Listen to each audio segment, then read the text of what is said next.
Kemudian berikutnya adalah kita mengadakan silaturahim. Silaturahim ini adalah bentuk kepedulian kita kepada orang-orang sesama muslim di antara saudara-saudara kita. Kenapa? Karena orang muslim adalah saudara. Al-muslim akhul muslim. Jadi kepedulian kita terhadap sesama muslim. Nah, kepedulian sosial kita ini atau bentuk silaturahmi ini, nah di antaranya adalah kita memberikan santunan kepada anak yatim. Jadi di bulan Muharram ini, kalau di Indonesia disebut namanya Hari Raya Anak Yatim. Kenapa? Karena memang Rasulullah SAW menyuruh kita untuk peduli kepada mereka. Ara'aita alladzi yukadzibu biddin fadzalika alladzi yad'ul yatim. Tahukah kamu orang yang mendustakan agama adalah orang yang tidak peduli kepada anak yatim. Minimal setahun sekali lah kita peduli kepada mereka. Sunnahnya kita mengusap kepala anak yatim tersebut. Artinya anak yatim itu masih belum balik gitu ya. Kalau yatim udah gede, saya juga sudah yatim gitu kan. Sudah yatim itu kan. Tapi bukan itu ya. Kepeduliannya bukan hanya gitu, tapi terhadap pendidikan mereka. Tuh. Kata Nabi, ana waqafil yatim fil jannah hakadha. Bainal wusta wasababah. Ya. Bainal wusta di tengah, wasababah telunjuk. Saya beserta orang yang peduli kepada anak yatim itu di surga seperti ini bersama Rasulullah SAW. Maka tentu kita ingin bersama Rasulullah SAW dengan cara itu tadi, kita membantu kepada mereka kebutuhan anak yatim. Kalau kita tidak bisa mengasuh anak yatim di rumah kita, ya mungkin di rumah orang tuanya masing-masing atau ditampung.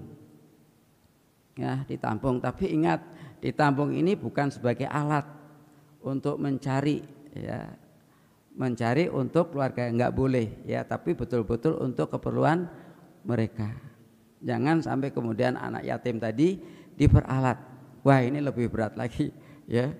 Lebih berat lagi ini. Kenapa? Harusnya mereka betul-betul peduli pada anak yatim, betul-betul mengentaskan untuk anak yatim. Ya, kenapa? Rasulullah SAW kenapa menunjuk jari? Karena Rasulullah SAW sendiri itu dari mulai masih kecil, masih bayi, itu sudah diasuh oleh kakeknya. Kemudian sampai dewasa itu diasuh oleh pamannya. Makanya Nabi menunjuk ini. Saya beserta orang yang memelihara, peduli kepada anak yatim itu 2 jari. Ya, bainal wusta wasababah.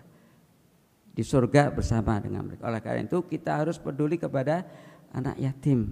Ya, makanya mungkin Masjid Al-Istiqomah ada tidak hanya santunan saja, tapi memberikan kepada mereka untuk biaya kehidupan mereka, biaya sekolah mereka. Itu. Kemudian berikutnya adalah yang keempat, ziarah. Ya, kita disuruh oleh Allah, oleh Rasulullah SAW ini ziarah. Ziarah itu tidak mesti harus kepada orang yang wafat. Ziarah itu bisa kepada para ulama-ulama, kepada para ustadz, ditengokin. Ya.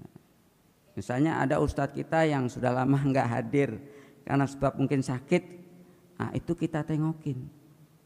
Ada saudara kita, jamaah kita, kok enggak kelihatan dari masjid, mungkin ada apa? Nah kita tengokin, kita ziarah kepada mereka, kita peduli kepada mereka itu.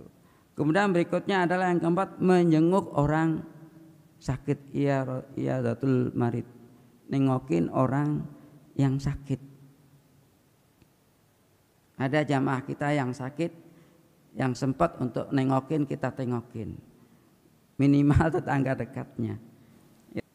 Kemudian ada lagi ya, mungkin kita tidak menjadi tradisi ya, tapi kalau orang-orang Arab itu sudah menjadi tradisi. Kenapa? Di bulan Muharram ini kita disuruh memakai sifat mata, ya, celak mata. ibu-ibu maupun bapak-bapaknya. Memang Rasulullah itu selalu pakai sifat mata. Ya, pakai sifat. Kenapa? Ini untuk menjadi obat. Ya, insya Allah ya bapak ibu kalau sering pakai sifat mata hari Kamis atau Jumat itu insya Allah nggak kena penyakit mata. Ya.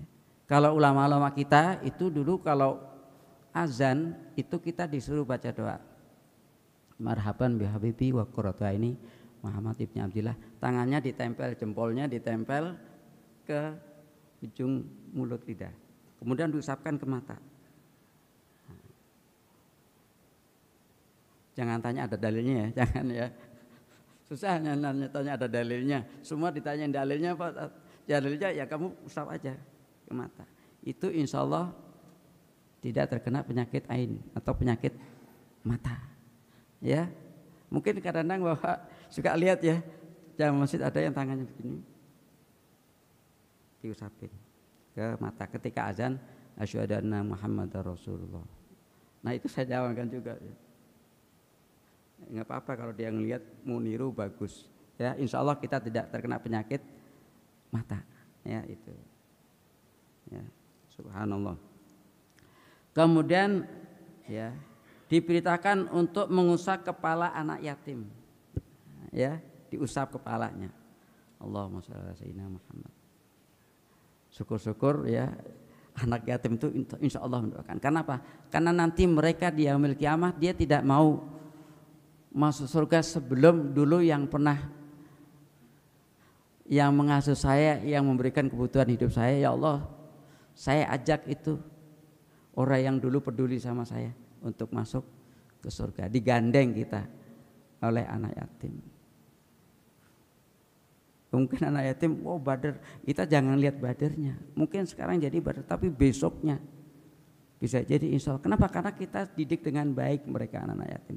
Itu akan menjadi ya kan, investasi kita nanti di akhirat, mereka akan panggil kita ya. Jadi kita usap, memang ada di kampung tradisi setelah dia ngasih umum buat anak yatim itu gembira, kemudian kepalanya diusap ya. Allahumma shalli ala sayyidina Muhammad. Nah, itu. Kemudian yang ketujuh kata Syekh Abdul Hamid ya, juga bersedekah ya di bulan Muharram ini kita harus banyak bersedekah ya, apapun bentuknya ya, kepedulian kita terhadap sesama ya muslim saudara kita itu dengan bentuk sedekah ya, kita niat ikhlas. Nah, soal nanti panitia itu kejujuran dari panitia itu bukan urusan kita, kita sudah niat memberikan sedekah. Soal nanti duitnya itu nyampe atau enggak, wallahu alam, itu serahkan kepada Allah. Sebab kalau kita mikir-mikir nanti kita nggak jadi sedekah, tidak akan jadi sedekah. Jadi banyak bersedekah ya, kita bersedekah ya. Soal nanti oh ini masalah, itu bukan urusan kita, itu urusan pemerintah. Tapi kita sudah niatkan ini untuk kebutuhan mereka, ini kita akan membantu saudara sama muslim baik yang ada di Indonesia maupun di luar negeri. Ya, wallahu alam, itu bukan urusan kita. Tapi urusan kita adalah memberi. Karena ada yang menampung ya kita beri. Kalau jamaah Azikra ini menampung ya kita berikan. Bismillah, ikhlas saya titip kepada Masjid Azikra untuk diberikan kepada yang berhak. Nah, bismillah, yakin 100% kepada pengurus masjid. Enggak usah bingung. Ya, yang utak-atik itu enggak usah digubris lah gitu ya. Pokoknya bismillah itu. Jadi niatkan sedekah. Kemudian selanjutnya adalah mandi, ya mandi. Mungkin di sini mandinya itu adalah kita niatkan mandi untuk membersihkan diri di bulan Muharram ini. Entah bagaimana, banyak memang tradisi yang mengatakan mandi massal gitu kan, itu di luar syariat kita. Tapi yang jelas ya kita disunahkan untuk mandi, ya mandi di bulan Muharram. Ya, artinya mandi khusus di bulan Muharram, bukan berarti nggak pernah mandi, tapi tetap mandi. Hanya di bulan Muharram itu kita disunahkan oleh Allah untuk mandi. Maksudnya apa? Untuk membersihkan kotoran-kotoran yang ada di dalam tubuh kita, jasmani maupun rohani. Kemudian berikutnya yang nomor 8 kata Syekh Abdul Hamid, menambah nafkah keluarga. Ditambah nih bulan Muharram nih, ya kan? Biasanya keluarga kita, mah berapa nih? Biasa sehari 100.000, ya udah saya tambahin 200.000. Ya saya yakin oleh ibu kita itu atau oleh istri kita mesti dibelanjakan untuk yang baik, mungkin dia musrekah untuk segala macam diberikan kepada saudaranya atau familinya. Ya silakan, tapi adalah kita disunahkan untuk menambah nafkah keluarga. Ya, nafkah untuk keluarga maupun untuk anak-anaknya.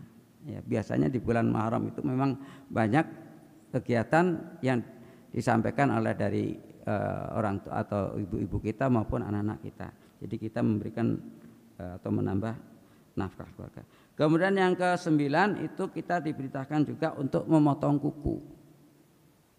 Ya, memotong kuku. Memang sunahnya kalau nggak Senin Kemis ya, memotong kuku. Ini maaf ya, mohon diperhatikan anak-anak kita ini. Mungkin jarang karena kebanyakan yang megang HP sehingga kukunya panjang-panjang gitu. Ya, dipotonglah. Kalau anak yang nggak bisa potong ya ibu atau bapak yang motongin ini kukunya. Kemudian yang ke-10-nya itu membaca surat Al-Ikhlas 1000 kali. Ya.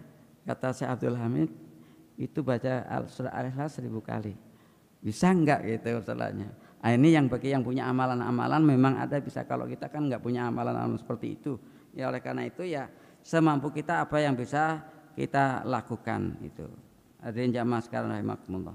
Nah, inilah ya amalan-amalan yang oleh Rasulullah SAW kita diberitakan. Ya minimal tadi ya kita puasa Tasu'a yaitu 9 sama Asyura 10 Muharram. Kemudian berikutnya adalah kita peduli, ya peduli kepada anak yatim. Kenapa? Bulan ini adalah bulan kita untuk ya lebih bangkit lagi. Kita berharap pada Allah SWT tahun ini lebih baik daripada tahun kemarin. Ya. Mudah-mudahan kita ini menjadi orang yang beruntung. Kalau tahun depan ini lebih bagus daripada tahun kemarin, ya. Tapi kalau sama saja, ya nggak ada untungnya apa. Apalagi lebih jelek ya itu ya, sangat rugi sekali. Oleh karena itu kita berharap pada Allah SWT agar diberikan kekuatan ya untuk bisa melaksanakan ibadah di tahun baru 1444 Hijriah ini lebih meningkat ya, lebih meningkat. Kenapa? Karena kita nggak tahu mada taksibu goda bi'ai ardin tamut, apa yang akan terjadi esok. Dan di bumi mana kita akan meninggal, kita nggak tahu. Oleh Allah SWT kita diberi umur itu sebetulnya hanya 3 hari, ya 3 hari. Kalau anak-anak ditakutin umur kamu cuma 3 hari, karena dia nggak ngerti marah itu. Pak Guru, Pak Ustadz, kok 3 hari sih umur kita? Emang Pak Ustadz bisa ngelihat tuh? Oh iya Pak Ustadz bisa ngelihat. Ini maksudnya memberitahukan, yaitu adalah hari kemarin. Hari kemarin ya sudah lewat, nggak bisa. Hari ini dan hari esok. Karena hari esok mada taksibu goda, hari esok kita nggak tahu. Ya hari inilah. Hari ini apa yang sudah saya lakukan? Ya Allah, apa yang sudah lakukan hari ini? Kita minta ya Allah berikanlah keberkahan hidup pada hari ini.